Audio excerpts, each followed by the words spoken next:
Hello दोस्तों, स्वागत है आप सभी का यूडीए परिवार में। और आज का हमारा टॉपिक होगा प्रस्तावना। प्रस्तावना के बाद और भी चीज़ें आगे होंगे, जिसमें आज हम संविधान के भाग, संविधान के भाग और अनुसूचियां करेंगे। आज इसको हम इतना कंप्लीट करके रखेंगे। ठीक है, क्या हो जाएगा आपकी प्रस्तावना हमारा टॉपिक है। प्रस्तावना के साथ हमारा टॉपिक को आज हो जाएगा संविधान के भाग और अनुसूची। इसके बाद अगले टॉपिक से हम पूरी तरीके से अगले टॉपिक से क्या करने लेंगे, हम संविधान में एंटर कर जाएंगे, आर्टिकल 1 से चीजों को देखना स्टार्ट कर देंगे। ठीक है, तो चलिए स्टार्ट करते हैं।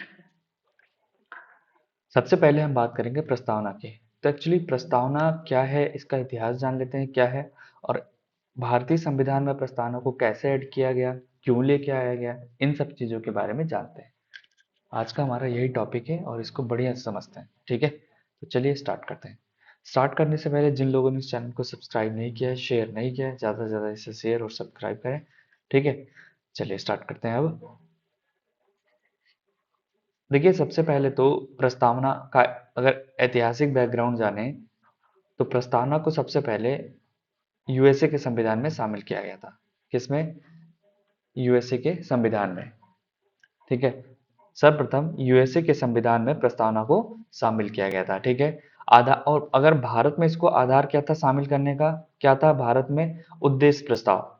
कल हमने पढ़ा था कि भैया जवाहरलाल नेहरू जी ने कब 13 दिसंबर को उद्देश्य प्रस्ताव पेश किया था। 13 दिसंबर 1946 को उद्देश्य प्रस्ताव पेश किया था, और पास ये उद्देश्य प्रस्ताव कब हुआ था? 22 जनवरी 1947 को। ये दोनों डेट इंपॉर्टेंट हैं, एग्जाम में पूछी जाती हैं। ठीक है, इसको स्वीकार कर लिया गया था।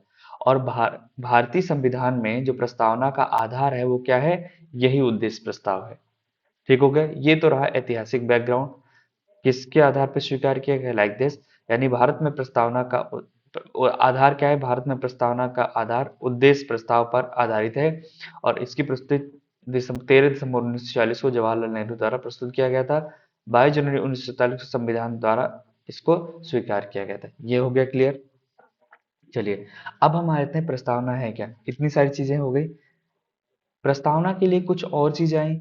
मैं पहले प्रस्तावना बताता हूँ क्या है। प्रस्तावना बेसिकली क्या है? ये अधिकार स्रोत है किस चीज का? जैसे आपने पढ़ा, सुना होगा या पढ़ा भी होगा कि प्रस्तावना का अगर हम शुरू से पढ़ना स्टार्ट करते हैं, तो हम भारत के लोग भारत को एक संपूर्ण प्रभुत्व संपन्न समाजवादी पंथ निरपेक्ष लोकतंत्रात्मक गणराज्य बनाने के लिए तथा उसके समस्त नागरिकों को तथा ठीक है, समस्त नागरिकों को सामाजिक, आर्थिक, राजनैतिक न्याय,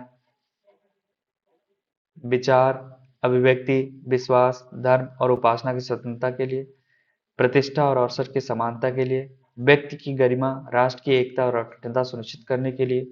ठीक है, 26 जनवरी 1950 को संविधान सभा द्वारा अंगीकृत, अधिनियमित और आत्मार्पित किया जाता है। यही है प्रस्तावना। ठीक है, तो इसमें देखिए, कभी कभी क्वेश्चन ऐसे आता है कि प्रस्तावना में कितने प्रकार के न्याय की बात की गई, तो आपको पता होना चाहिए 3 प्रकार के न्याय की। तो प्रस्तावना में कितने प्रकार के न्याय की बात की गई है? 3 प्रकार के। स्वतंत्रता कितने प्रकार की बात की गई है? 5 प्रकार के। सब विचार की, अभिव्यक्ति की, विश्वास की, धर्म और उपासना की स्वतंत्रता। समता, प्रतिष्ठा और अवसर की समानता की बात की गई। बंधुता, जिसमें व्यक्ति की गरिमा, राष्ट्र की एकता और अखंडता सुनिश्चित करने के लिए, ठीक है, इसकी बात की गई। और अपनाया कब गया इस प्रस्तावना को? 26 नवंबर 1949 को संविधान सभा द्वारा अंगीकृत, अधिनियमित और आत्मार्पित इसे किया गया था। ठीक है, तो आपको इतना पता होना चाहिए। Clear is that? अब हम आगे बढ़ते हैं। बाद में इसको हालांकि बाद में जोड़ा गया था, संविधान के बाद में जोड़ा गया था इसको, इसी को लेके बाद में विवाद होने लगा और इसके लिए कई सारे कोर्ट केस हुए। वो कोर्ट केस आपको याद रखना है। एक 1960 का बेरूबारी मामला हुआ था। बेरूबारी मामला हुआ था 1960 में। इसमें सुप्रीम कोर्ट ने कहा था कि प्रस्तावना संविधान का अंग नहीं है। ठीक है, पहली बार तो 1960 में संविधान का अंग नहीं माना किसने? सुप्रीम कोर्ट ने। ठीक, लेकिन 1973 में 1973 में केशवानंद भारती केस में सुप्रीम कोर्ट ने पुनः अपने स्टेटमेंट को चेंज करते हुए कहा कि भैया, जो प्रस्तावना है वो क्या है? संविधान का एक भाग है। क्या हो गया, संविधान का मूल ढांचा है, इस बारे में बात किया। ठीक है, तो यही है, ये देखिए मामला, कोर्ट ने अपना फैसला बदला और कहा कि प्रस्तावना संविधान का भाग है। ठीक, अब अगर जब ये भाग बन गया तो इसके लिए क्या हो जाएगा, संशोधन के लिए कुछ नियम बन जाएंगे।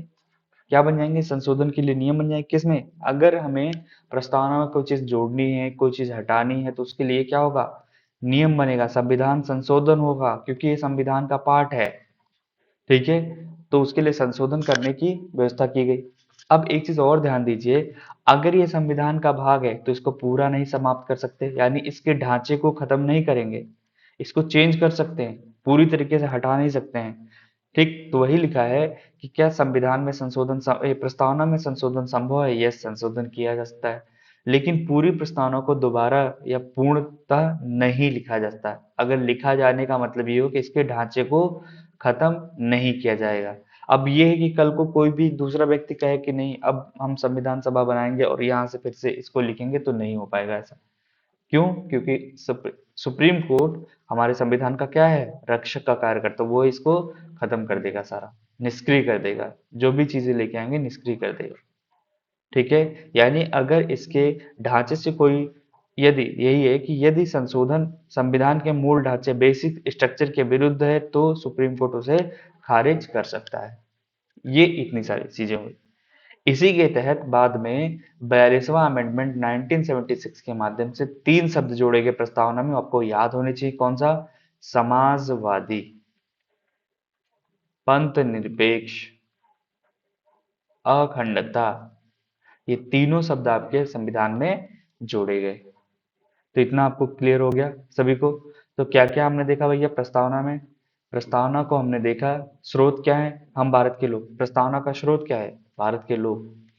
ठीक है, प्रकृति क्या है, संपूर्ण प्रभुत्व संपन्न। संपूर्ण प्रभुत्व संपन्न का मतलब होता है कि देश कोई भी देश भारत पे अपनी मनमानी नहीं करवा सकता। ठीक है, हम संपूर्ण प्रभुत्व संपन्न का मतलब यही है कि हम अगर अपने डिसीजन खुद ले रहे हैं, यही हो गया संपूर्ण प्रभुत्व संपन्न, हम पूरी तरीके से अपने बस में है। ठीक है, हम स्वतंत्र हैं किसी भी निर्णय लेने के लिए, ये देश के लिए है। ठीक है, देश के लिए ऐसा बोला गया। राज्य की प्रकृति क्या होनी चाहिए, संपूर्ण प्रभुत्व संपन्न होनी चाहिए। समाजवाद यानी यहाँ पे लोगों की आवश्यकताओं को ध्यान रखना जरूरी है। ठीक है, और पंथ निरपेक्ष का मतलब है इसका कोई धर्म नहीं है, यानी राज्य का कोई धर्म नहीं होगा, व्यक्ति का नहीं, राज्य का कोई धर्म नहीं होगा, अर्थात ये सभी धर्मों का समान रूप से सम्मान करेगा। लोकतंत्रात्मक गणराज का मतलब होता है कि यहाँ का जो मुखिया है वो क्या होता है, वो वो चुन के आता है। क्या होता है, चुन के आता है, चुनाव के माध्यम से यहाँ का मुखिया आएगा। गण लोक लोकतंत्रात्मक गणराज्य का मतलब ये होता है कि मुखिया का चुनाव हो, उस राज्य को लोकतंत्रात्मक गणराज्य कहते हैं। गणराज्य लोगों द्वारा चुना हुआ राज्य। ठीक है, निर्वाचित। क्लियर हो गया इतना। आर्थिक सामाजिक न्याय, अभिव्यक्ति, अब स्वतंत्रता हमने देखा कि विचार की स्वतंत्रता है, अभिव्यक्ति की स्वतंत्रता है, विचार विश्वास की स्वतंत्रता है, धर्म और उपासना की स्वतंत्रता, ये सब आम लोगों को स्वतंत्रता दी गई है। इतना क्लियर हो गया, इतना आपको पता होना चाहिए। ठीक, चलिए, आपको केशवानंद भारती केस 1973 पता होना चाहिए, बेरूबाड़ी मामला 1960 पता होना चाहिए, डेट पता होनी चाहिए। तो इतनी सारी इंपॉर्टेंट चीजें हैं, इतना कर ले जाओगे, आई होप कि इससे प्रस्तावना से कोई भी क्वेश्चन आपका बाहर नहीं जाएगा। आपको 3 चीज याद रखनी है। कौन सा, ये 3 जो बाद में जोड़े गए थे, ये तो बहुत याद रखना है। कब जोड़े गए थे, 42वां संविधान संशोधन 1976 को समाजवादी, पंथनिरपेक्ष और अखंडता शब्द जोड़े गए थे, ये चीजें आपको पता होनी चाहिए। ठीक हो गया। तो प्रस्तावना में इतना ही है, इतना कर लीजिए, आपका कोई भी एग्जाम होगा निकल जाएगा, क्लियर हो जाएगा। चलिए अब आगे बढ़ते हैं। अब हम पढ़ते हैं कि भैया संविधान के भाग, सभी भागों के बारे में जानते हैं। ठीक, मैं आपको बता दूं कि हमारा मूल संविधान जब बना था, मूल संविधान में कितने 22 भाग थे और 8 अनुसूचियां थी। कितनी, 8 अनुसूचियां थी। इसको भी आज हम खत्म कर लेते हैं इसी के साथ।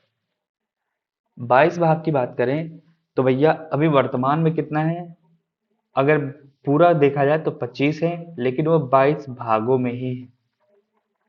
कहने का अर्थ हुआ कि ये जो 22 भाग है, इसके अंदरूनी जो भी चीजें हैं, किसी किसी अन्य भाग में अलग अलग चीजें जोड़ी गई हैं। जैसे चार का भाग, चार का 9, ठीक है, और 9 का 9 ख, यही सब चीजें जोड़ी गई हैं।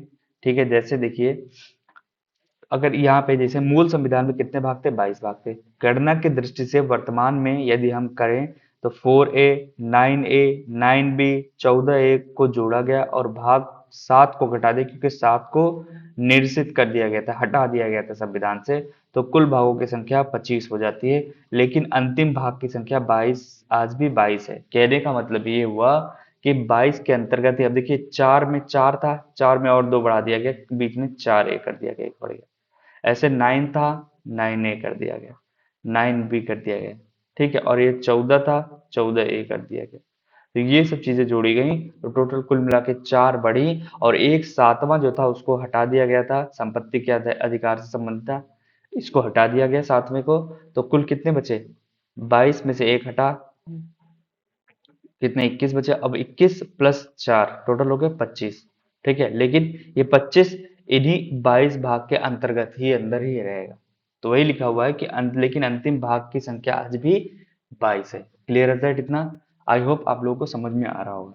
चलिए नागरिकता की बात कर लेते, सॉरी, अभी हम भाग के अब शुरू से देखते हैं इसका क्या क्या चीजें रही, यहाँ से एग्जाम पॉइंट ऑफ व्यू से क्वेश्चन बनते हैं, तो आपको चीजें पता होनी चाहिए। ठीक हो गया?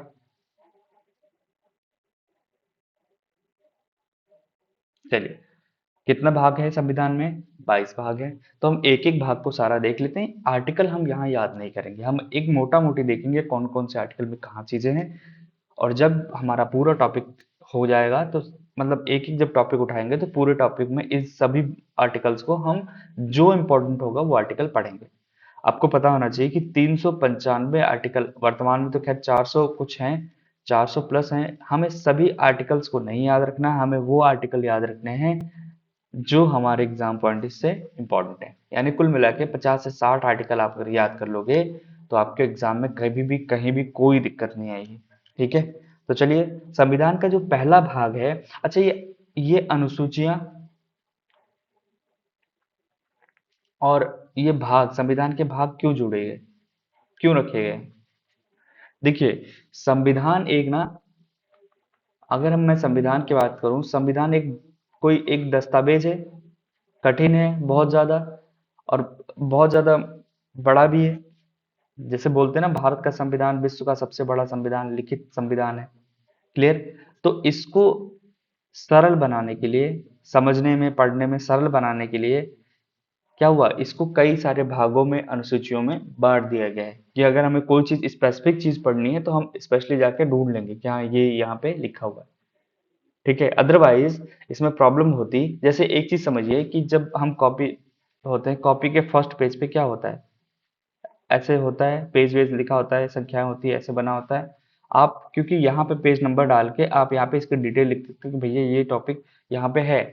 यही तो है ना, अगर हमने कोई मान लीजिए संविधान की प्रस्तावना है और पेज नंबर 5 में लिखा है, तो मैं 5 करके पेज नंबर प्रस्तावना डाल दूंगा। तो मुझे अगर प्रस्तावना पढ़ना होगा तो मैं 5 पेज पे चला जाऊंगा प्रस्तावना पढ़ने। ठीक इस प्रकार से इसको भी ऐसे सुसज्जित किया गया है, सरल, इसको पढ़ने वढ़ने में सरल बनाने के लिए। ठीक है, तो अब हम बात करेंगे संविधान के जो 22 भाग है उसको फटाफट देखते हैं। भाग एक बात करेंगे, तो भाग एक में क्या है, संघ है और उसका राज्य क्षेत्र है। क्या है भैया, संघ है और उसका राज्य क्षेत्र है, इसको आर्टिकल 1 से 4 के बीच में रखा गया है। अब देखिए, पहला भाग ही संघ राज्य क्षेत्र होना ना, पहले संघ और उसके बीच में राज्य होंगे, तभी तो इसके आगे हम संविधान को लेके बढ़ पाएंगे ना। अब संघ राज्य क्षेत्र को मैं सबसे लास्ट में रखूं, बीच में रखूं, तो क्या ही मजा रहेगा। इसको फर्स्ट में इसीलिए रखा गया कि शुरुआत ही संविधान की किसके लिए संविधान बना है, संघ और राज्यों के लिए। तो हमारे पास पहला भाग हो गया संघ और राज्य, ऐसे याद करना है आपको। ठीक, क्लियर है सर? चलिए, भाग दो जो है, संघ राज्य तो बन गया। अब भैया इसमें रहेगा कौन, कोई तो रहेगा। कौन रहेगा, यहाँ के नागरिक रहेंगे। वो नागरिक ही रहेंगे, तो भाग दो क्या हो गया, नागरिकता से संबंधित है। भाग दो किससे संबंधित है, नागरिकता से। ठीक हो गया। चलिए, नागरिकता हो गई। नागरिकता को हम देखेंगे कौन से आर्टिकल से कौन से आर्टिकल, आर्टिकल 5 से लेकर के भाग 2, 5 से लेकर के 11 तक है नागरिकता के बारे में। अब जब नागरिकता मिल गई, यानी सिटीजन हो गए, तो भैया सिटीजन को कुछ अधिकार चाहिए। तो अधिकार के लिए हमने मौलिक अधिकार दे दिया, यानी भाग 3 में क्या है, मौलिक अधिकार है, आर्टिकल 12 से लेके 35 तक। ठीक हो गया इतना। अब अधिकार अधिकार मिल गए तो राज्य कहेगा कुछ, हमारे लिए भी तो कुछ कुछ चीजें होनी चाहिए। तो राज्य के नीति निर्देश तत्व किसके लिए, नागरिकों के लिए, तो भाग 4 में मौलिक अधिकार के बाद डीपीएसपी आएगा, आर्टिकल 36 से लेके 51 तक। ठीक हो गया। अब आपको यही एक दिखेगा जो भैया अभी हमने भाग जोड़ा था ना, भाग 4 ए, तो यहीं पे दिखेगा भाग 4 के बाद भाग 4 ए। इसमें क्या है, मौलिक कर्तव्य। 42वें संविधान संशोधन 1976 द्वारा इसको जोड़ा गया, आर्टिकल 51 ए में। ठीक, इसकी डिटेलिंग हम जब ये सब खत्म, जब हम आर्टिकल्स पढ़ना स्टार्ट करेंगे, एंटर करेंगे, तो वहां पे इसकी डिटेलिंग भी हम देखेंगे। भाई सफिशिएंट है, इतना पढ़ लीजिए, सफिशिएंट है आपके किसी भी एग्जाम के लिए। ठीक है, उसके बाद हमने ये देख लिया। मौलिक कर्तव्य आने का भी रीजन बहुत सारी चीजें थी। उस टाइम पे वर्ल्ड वॉर चल रहा था, वर्ल्ड वॉर सॉरी, भारत का वॉर चल रहा था, भारत में पाकिस्तान के साथ। पहली बात तो 1962 में चीन के साथ युद्ध हुआ। ठीक है, 62 के बाद 65 में पाकिस्तान के साथ युद्ध हुआ, फिर 1971 में पाकिस्तान के साथ युद्ध हुआ। तो कुछ भारतीयों के लिए भी कुछ ऐसे कानून या फिर कुछ ऐसे निर्देश होने चाहिए जिससे वो भारत की जो संस्थाएं हैं उनका सम्मान करें, भारत की जो प्राचीन चीजें उनका सम्मान करें। ठीक है, और जो भी कानून नियम बन रहे हैं उन सबका सम्मान करें भारतीय लोग, उसी के लिए मौलिक कर्तव्य को जोड़ा गया था। मौलिक कर्तव्य को हम डिटेलिंग जब देखेंगे तो और चीजें आपको क्लियर हो जाएंगी वहां से, क्यों हुआ, क्या हुआ, क्या कैसी चीजें रही। ठीक है। ठीक है, स्वर्ण सिंह के उसके उससे बना था ये। तो आगे बढ़ते हैं अभी। भाग 5। भाग 5 देखो, पहले हम संघ सरकार की बात करेंगे, केंद्र सरकार। केंद्र सरकार में आपका कौन आएगा, जो जो केंद्र सरकार के अंतर्गत है, संसद आएगा, राष्ट्रपति आएगा, प्रधानमंत्री, महान्यायवादी, उपराष्ट्रपति, संसद, राज्य संसद में राज्यसभा, लोकसभा। ठीक है, और इसके अलावा न्यायपालिका। ये सब किसके अंतर्गत आएगा, केंद्र सरकार के अंतर्गत आएगा, आर्टिकल 52 से लेके 151 तक। ठीक, उसके बाद राज्य सरकार में भी सेम होगा। राज्यों में क्या क्या होता है, राज्य में विधानसभा, विधानमंडल, विधानसभा, विधान परिषद। ठीक है, राज्यों में महान्यायवादी, राज ठीक, ये सब चीजें रहेंगे इसमें राज्य सरकार में। उसके बाद अगर हम देखेंगे तो भैया, ठीक है, इसमें और भी अगर चीजें मैं ऐड करूं तो जैसे राज्य की विधायी शक्तियां क्या हैं, ये भी हम भाग 6 में ही देखेंगे। ठीक है, राज्य के उच्च न्यायालय भी इसी में आ जाएंगे, और अधीनस्थ न्यायालय वगैरह ये सब चीजें भाग 6 में ही आएंगी। ठीक है, चलिए, तो भाग 7 मैंने बता दिया, इसको हटा दिया गया था। पहली अनुसूची के भाग 6 के राज्य के 7वें संविधान संशोधन 1956 द्वारा इसको हटा दिया गया था। ठीक है, कि हटा दीजिए, ये संपत्ति के अधिकार संबंधी था, और ये इसकी जरूरत नहीं थी, क्योंकि बहुत संपत्ति के अधिकार को हटा के यहाँ से अलग रख दिया गया था, इसलिए इसको निरस्त कर दिया गया, यहाँ पे इसकी कोई जरूरत नहीं रही थी। उसके बाद भाग 8 में देखिए, यूनियन टेरिटरीज की बात करेंगे, केंद्र शासित प्रदेश की बात करेंगे, और केंद्र शासित प्रदेश में आर्टिकल 239 से लेकर के 242 के बीच में इसको रखा गया है। ठीक, और भाग 9 में आप देखेंगे पंचायतें। पंचायतों को 73वें संविधान संशोधन 1992 द्वारा और 74वें संविधान संशोधन 1992 द्वारा संवैधानिक दर्जा दिया गया था, जिसमें ग्राम पंचायत, नगर पंचायत आदि शामिल है। ठीक है, जैसे ये देखिए, 74वें संविधान संशोधन नगर पालिका, कौन से, भाग 9 है। 9 बी में सहकारी समितियों को ऐड किया गया। सहकारी समितियां कौन से में क्या है, 97वां संविधान संशोधन 2011 द्वारा सहकारी समितियों को जोड़ा गया था। किसको, सहकारी समितियों को जोड़ा गया था।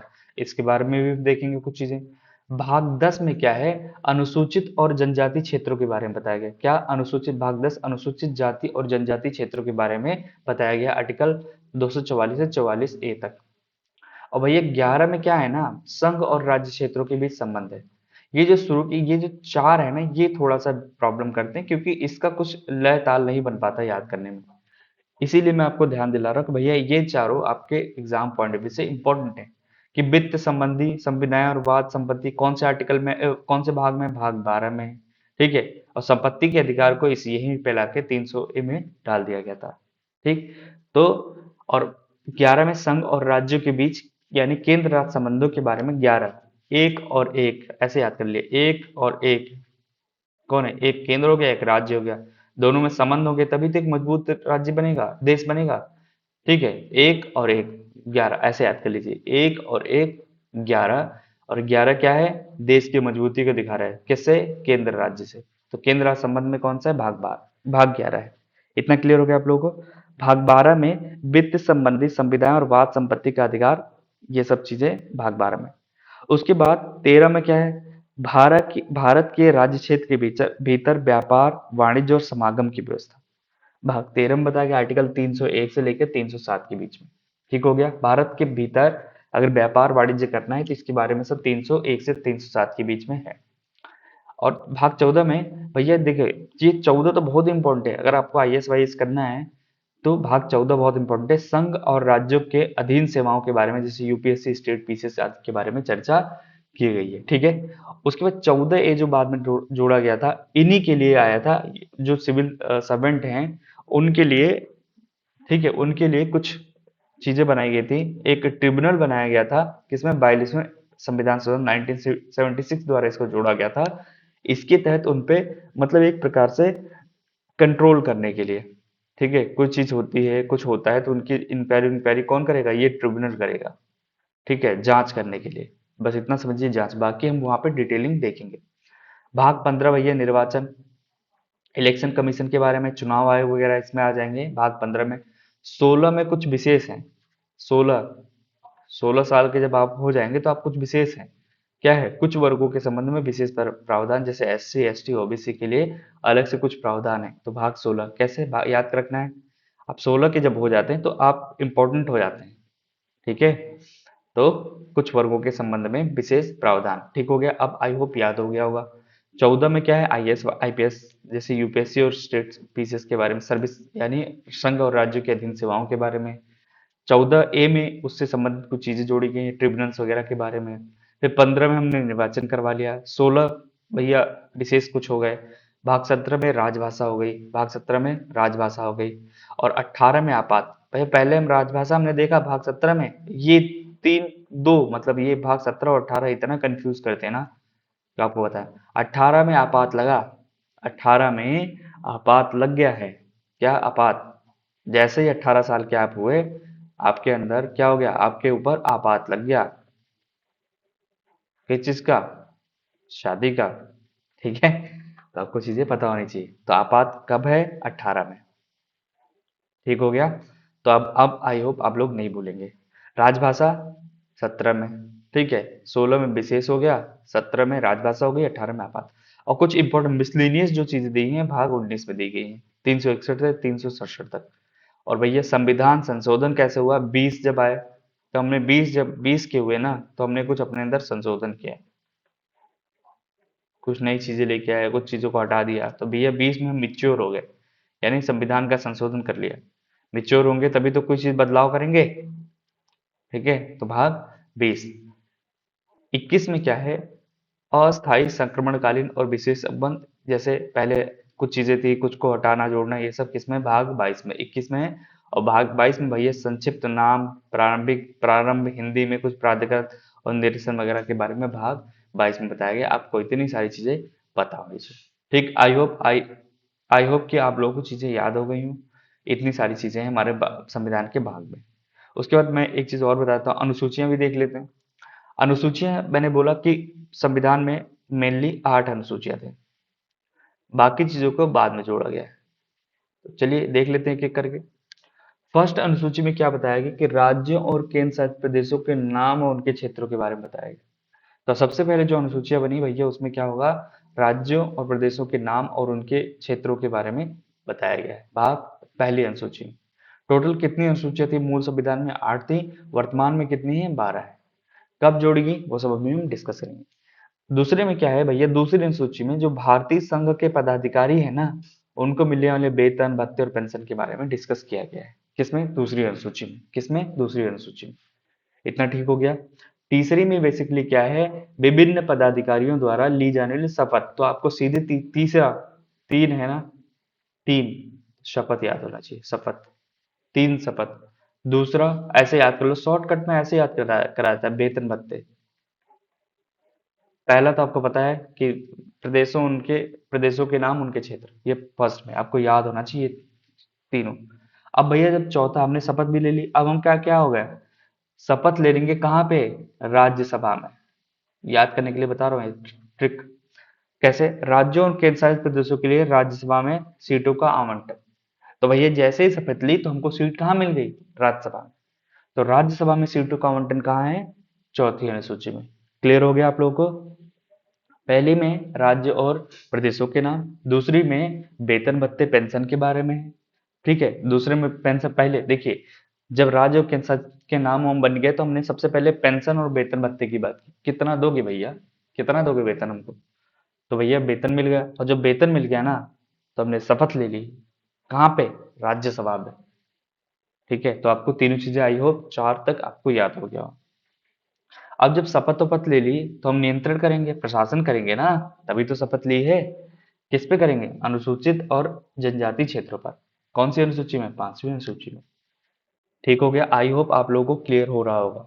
ठीक, तो हमने ये भी देख लिया पांचवी अनुसूची में क्या है, अनुसूचित और जनजातीय क्षेत्रों का प्रशासन और नियंत्रण के बारे में। एक चीज और है, इस पांचवी अनुसूची में चार राज्यों को छोड़ दिया गया है। कौन सा? असम को, मेघालय, त्रिपुरा, मिजोरम। ये याद रखना है, पांचवी अनुसूची में इसके बारे में नहीं है, बाकी जो जनजातीय राज्य हैं, उनके बारे में। तो असम, मेघालय, त्रिपुरा, मिजोरम। असम, मेघालय, त्रिपुरा, मिजोरम। तो क्या है, M T M, M T M. तो ये याद रखिएगा।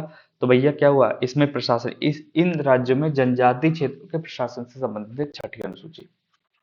समझ में आ गया? क्लियर है sir? M T M, Assam, Meghalaya, Tripura और मिजोरम राज्यों के जनजातीय क्षेत्रों के प्रशासन के बारे में है छठी। तो सबसे पहले हमने देखा राज्य और उनके, मतलब केंद्र और उनके राज्यों के नाम। हमने पहले वेतन भत्ते देख लिए, तो भैया वेतन कितना दोगे, तो दूसरी सोची हो गई। वेतन हो गया तो हमने शपथ ले ली। जब वेतन भत्ते पता चल गए, पेंशन पता चल गई, तो भैया हम शपथ ले लिए। शपथ लेने के बाद तीसरे में हमने शपथ लिया, और जैसे ही शपथ लिया तो हम कहाँ गए, राज्यसभा पहुंच गए सीटों के लिए। राज्यसभा में गए तो भैया हमने ये सब शपथ वपथ ले लिया है, तो उसके बाद हम कहाँ चले गए कि चलो अब प्रशासन नियंत्रण करते हैं। कहाँ पे? पांचवी अनुसूची में। किस क्षेत्र में? अनुसूचित और जनजातीय क्षेत्रों में। लेकिन कुछ चीजों को छोड़ दिया, ये असम, मेघालय, त्रिपुरा, मिजोरम को हमने छोड़ दिया।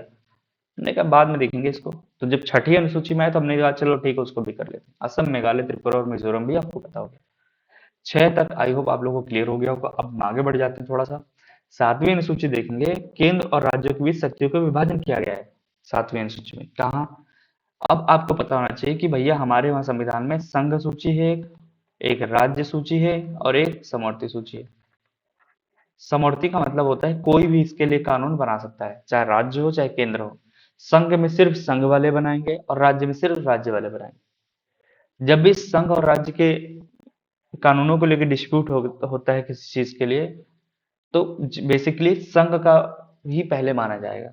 ठीक, तो यहाँ पे क्या है, संघ सूची में मूल विषय जो थे संघ सूची के 97 थे, अभी वर्तमान में 100 है। और राज्य सूची में मूल में 66 थे, अभी वर्तमान में 59 है। ठीक, तो संघ सूची में वर्तमान में 100 विषय हैं, राज्य सूची में 59 विषय हैं और समवर्ती सूची में 52 सब्जेक्ट है। क्लियर है दैट? इतना हो गया क्लियर आप लोगों को? ठीक है, और मूल समवर्ती सूची में 47। तो आपको ये सब रटा होना चाहिए। ठीक है, तो सातवीं अनुसूची भैया, अब हमने प्रशासन शासन कर लिया, तो हमने कहा बांट दो यार, इतना मजा नहीं आ रहा है, केंद्र और राज्यों में थोड़ा थोड़ा अलग कर दो। ठीक है, अलग करोगे तभी तो हम ज्यादा प्रशासन अच्छे से कर पाएंगे। तो हमने बांट दिया क्या, संघ सूची का अलग कर दिया, राज्य सूची का लेकर कुछ ऐसी चीजों को समवर्ती सूची में रख दिया। आई होप ये सब चीजें सिर्फ अब मैं आपको याद करने के लिए बोल रहा हूँ कि ऐसे याद करिए, बहुत जल्दी याद होगा, दिमाग में बैठ जाएंगे। ठीक है, अब ये सब चीजें होंगी, हमने बांट बांट दिया, तो भैया अब जब बट गए, सब अलग अलग हो गए, तो सबके अलग अलग होने के बाद क्या हो गया, भाषा की प्रॉब्लम आ गई भैया। ये तो बहुत टफ था यहाँ पे। जब भाषा की प्रॉब्लम आ गई तो ठीक है, इसमें भी देख लेते हैं कि 8वीं अनुसूची में क्या था कि आधिकारिक भाषाओं के बारे में, जो कि मूल भाषाएं 14 थी और वर्तमान में 22 भाषाएं हैं। ठीक हो गया। कितनी भाषाएं हैं हमारे संविधान में? आठ, संविधान के 8वीं अनुसूची में 22 भाषाएं। तो 14 शुरू में थी, बाद में एक संशोधन हुआ, कौन सा? 21वां संविधान संशोधन 1967 में। तो सबसे पहले 15वीं भाषा के रूप में सिंधी को जोड़ा गया। किसको जोड़ा गया? सिंधी भाषा को जोड़ा गया। उसके बाद 71वां संविधान संशोधन हो गया, 71वां। कब? 1992 में। देखिए 21 के बाद 71, सीधे 21 71, 1992। आपको 73वां 74वां सब याद होगा, तो यहाँ पे 71वां है। 1992 में हुआ। इसमें क्या हुआ, कुछ भाषाएं को जोड़ा गया। जैसे आप देखेंगे कौन सी भाषाएं हैं, वो कौन कौन से ऐड किया गया? नेपाली, मणिपुरी, कोंकणी। तो मैंने इसको कैसे याद किया था? N N KMN, Konkani, Manipuri, Nepali. इस भाषा को पहले संविधान 71वें संविधान संशोधन द्वारा जोड़ा गया था। कोंकणी, बार बार पढ़िए, कोंकणी, मणिपुरी और नेपाली। कोंकणी, मणिपुरी, नेपाली। कौन सी संविधान संशोधन? 71वां अमेंडमेंट 1992 में। उसके बाद भैया 92वां संविधान संशोधन। अब कितने हो गए देखो, 15 और 3 18। कितने हो गए? 18 हो गए। अब जब 92वां 92वां संविधान संशोधन 2 होगा, तो भैया मैथिली, बोडो, डोगरी, संथाली भाषा को जोड़ा गया। किसको? इसको बोडो, डोगरी, मैथिली और संथाली। मैंने ऐसे याद किया। बीडीएमएस का कोर्स कर लो डॉक्टरी के लिए, आयुष वगैरह के लिए, बीडीएस सॉरी डेंटल के लिए, बीडीएमएस। ठीक है, मैंने अपने आप से इजाद किया इसको। तो बीडीएमएस आपको पता होना चाहिए। बीडीएमएस, बोडो, डोगरी, क्या है? मैथिली और संथाली। ये याद रखिएगा, यहाँ पे जो संथाली है झारखंड क्षेत्रों में बोली जाती है, और मैथिली आपको बिहार में पता है। तो बिहार बाद में आएगा, बिहार बाद में आएगा मैथिली, ऐसे याद रखिएगा। तो कभी भी मणिपुरी और मैथिली में कंफ्यूज नहीं होंगे। ठीक है, तो याद कैसे याद रखना है? बिहार बाद में आएगा, बीडीएमएस। तो बिहार के साथ सीधे संथाली भी जोड़ लीजिए, क्योंकि नीचे वाले क्षेत्रों में क्या है? संथाली बोली जाती है। तो बिहार के साथ संथाली को हमेशा रखेंगे, यानी मैथिली के साथ संथाली रखेंगे, और भाई मणिपुरी और कोंकणी एक साथ रखेंगे। ठीक हो गया। तो आपको बोडो, डोगरी, मणिपुरी, सॉरी, बोडो, डोगरी और मैथिली और संथाली, बीडीएमएस आपको याद होना चाहिए। एक चीज और है, एक डिटेल और है, क्या है? 2011 में उड़िया का नाम बदलकर ओडिया कर दिया गया। ओडिया कर दिया गया। ठीक है, तो आपको 2011 में इतना हो। उसके बाद भैया 9वीं अनुसूची में भूमि सुधारों और जमींदारी उन्मूलन संबंधित पहला संविधान संशोधन 1951 में किया गया था, और ये अनुसूची जोड़ी गई थी। कौन सी? 9वीं अनुसूची देखो जोड़ दी गई। कब? 1951 में ही। ठीक हो गया। क्या, किस लिए? भूमि सुधारों और जमींदारी उन्मूलन संबंधित बातों के लिए। इसका रीजन बस इतना था कि जब देश आजाद हुआ तो सड़कें वड़कें, कुछ पब्लिक इंफ्रास्ट्रक्चर बनाने के लिए लोग जमीन नहीं दे रहे थे। उसके लिए संविधान में एक संशोधन किया गया, जमीन अधिग्रहण के लिए। ठीक है, तो भूमि सुधारों और जमींदारी उन्मूलन से संबंधित, और जमीन नहीं दे रहे थे, साथ ही साथ जमींदारों के बहुत सारी जमीन थी। ठीक है, जो एक इकलौता छत्र छाया में थे उनके पास। ठीक है, हजारों हजारों एकड़ जमीन उनके पास होती थी, जिनको बाद में सरकार ने इसके तहत एक स्क्रूटनी करना शुरू किया और लोगों में जमीनें डिस्ट्रीब्यूट की। फिर भी इन लोगों ने, जो इस टाइम के बड़े बड़े नेता थे, इन लोगों ने चालाकियां क्या देखे, अपने रिश्तेदारों के, नौकरों के, सबके नाम जमीनें कर दी थी। तो ये सब चीजें रही हैं पहले। उसके बाद दल बदल जो आया, दल बदल का मतलब होता है बदल विरोधी कानून। 92वां अमेंडमेंट 1985 में जोड़ा गया था 10वीं अनुसूची में। क्या है दल बदल का मतलब? क्या हो गया था उस टाइम पे? ऐसी चीज चल रही थी कि कोई भी पार्टी, कोई भी व्यक्ति हो, जीते कहीं और से, फिर शामिल कहीं और हो जाए किसी पार्टी में जाके, तो प्रॉब्लम थी उसमें। उसी के तहत 10वीं अनुसूची जोड़ी गई, दल बदल विरोधी कानून संबंधित है 52वां संविधान संशोधन। ठीक, एक प्रकार से शासन प्रशासन में स्थिरता प्रदान करने के लिए ऐसा किया गया था। ठीक है यार, एक बात बताइए, कोई सरकार बनाए बैठा है और उसको 200 सीटों में सरकार बननी थी, 200 सीटें हैं उसके पास, 199 या 200 सीटें हैं उसके पास। एक व्यक्ति की यहाँ से अगर निकल के कहीं और चला जाए, तो भैया क्या होगा? 199 25 सीटें, सरकार गिर जाएगी नहीं गिर जाएगी? अगर एक एग्जाम्पल के तौर पर बता रहा हूँ, अगर किसी वहां 200 का बहुमत है तो। ठीक, चलिए आगे, उसके बाद 11वीं अनुसूची में क्या है? 11वीं अनुसूची में बेसिकली देखा जाए पंचायत से संबंधित है। कौन से? सबसे पहले 11वीं अनुसूची था आपका नगर, एक मिनट, हाँ, 11वीं अनुसूची पंचायतों से संबंधित है, ग्राम पंचायत से। इसमें 29 सब्जेक्ट शामिल थे। कितने? 73वें संविधान संशोधन 1992 द्वारा इसको जोड़ा गया था। कितने? 73वें संविधान संशोधन 1992 द्वारा इसको जोड़ा गया था।